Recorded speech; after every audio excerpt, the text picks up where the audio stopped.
Bonjour et bienvenue, voici notre tour d'horizon économique, géopolitique et boursier. Nous sommes le lundi 29 avril. Pour comprendre comment tourne la planète finance, c'est sur la bourse au quotidien et nulle part ailleurs. L'épisode du jour s'intitulera « Allez, une dernière longueur avant de planter le drapeau ». Ce que nous vivons sur les marchés depuis le 27 décembre dernier me fait immanquablement penser au Mont Blanc, avec un début d'ascension très raide lorsqu'on quitte la vallée de Chamonix, et puis ensuite on rejoint les glaciers, on passe au pied de l'aiguille du Midi, on attaque les séracs, et puis ensuite la pente se réduit progressivement à partir de l'arête des bosses. On monte tout doucement en direction du sommet. En fait, cette arête des bosses, on y est maintenant depuis presque un mois. Et là, on atteint en fait le dernier ressaut avant le dôme. Alors, avant le ressaut, il y a une partie un petit peu plate, et puis derrière, on a peut-être encore, 1% de potentiel à la hausse sur les marchés, encore également 1% à grimper en termes d'altitude pour atteindre le sommet. D'autres disent qu'on est déjà pratiquement au sommet et que là on est en train de marcher sur l'arête sommitale quasiment à plat. Pourquoi je vous parle du dernier ressaut et de ceux qui pensent qu'on est déjà au sommet? Tout simplement parce que ceux qui pensent qu'il y a encore un ressaut vont se laisser porter par les espoirs de hausse, et ceux qui sont déjà au sommet de la bosse ne vont peut-être pas tarder à anticiper la redescente. En tout cas, rien ne nous permet de dire que c'est l'anticipation majoritaire, puisque nous avons un VIX, un indice du stress, qui est tout proche de ces planchers, qui naviguent entre 11,5 et 12. Autrement dit, pour l'instant, personne ne voit la descente. Une telle unanimité, évidemment, ça ne se voit pas souvent. La dernière fois, c'était au mois de septembre dernier. On était à peu près sur les mêmes niveaux.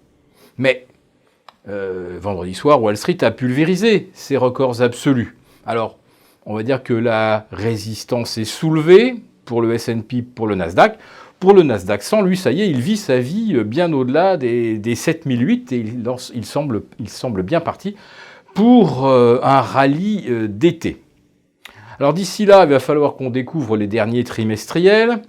Aujourd'hui, on aura General Electric, ce qui est un bon proxy de l'activité industrielle. Et puis bien sûr, demain, ce seront les résultats d'Apple. Et puis mercredi, ce sera la réunion de la Fed. Nous serons en congé, donc il n'y aura pas moyen de réagir. De toute façon, ce qui compte, c'est la séance de mardi, dernier jour du mois, et traditionnellement le jour pratiquement le plus haut du mois. On l'a vu depuis le mois de janvier. Alors qu'est-ce qui pourrait éventuellement nous alerter sur un risque de repli? Le pétrole, revenu de 74 $ à 71,5. On a des chiffres du moral des milieux d'affaires ce matin en Europe qui ne sont franchement pas réjouissants. Une baisse d'ailleurs beaucoup plus prononcée que prévu du moral des chefs d'entreprise, et également une dégradation des perspectives, c'est-à-dire des espérances pour le business, climat des affaires, donc anticipé également en repli. Et pour l'instant, vous le constatez, il n'y a pas de volume, pas de pression à la vente, en fait, rien.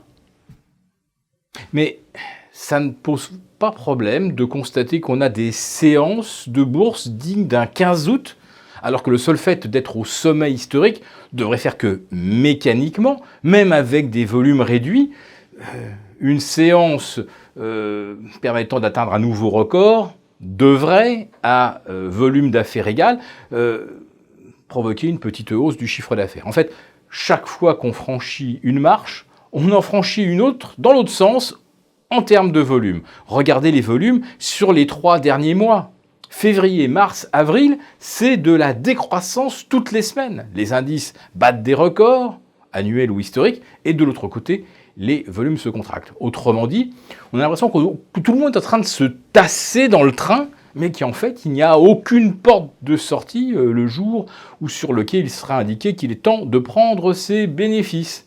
Là, à part se jeter par la fenêtre, je ne sais pas très bien comment on fera. Oui, ce marché est extrêmement étroit. Oui, ce marché est sans précédent. Tout comme l'est cette hausse, nous sommes maintenant dans la 20e semaine pour les valeurs américaines et nous sommes dans la 19e pour les places européennes. Donc, une hausse sans précédent sur des bases techniques jamais observées, avec une contraction des volumes en sommet qui là aussi est une aberration complète, et j'ajouterais même avec un désinvestissement pour la 54e semaine, je crois, des compartiments actions. Alors, c'est vrai que ça se translate pour partie dans les ETF, et qui achète des ETF sur la planète? Je vous le donne en mille, la Banque du Japon. Autrement dit, quand on parle d'un put Fed ou d'un put BCE, pour dire que toutes les bêtises des marchés seront rattrapées par les largesses des banques centrales, il ne faudrait quand même pas oublier que la Banque centrale japonaise, elle, achète vraiment du papier directement dans le marché.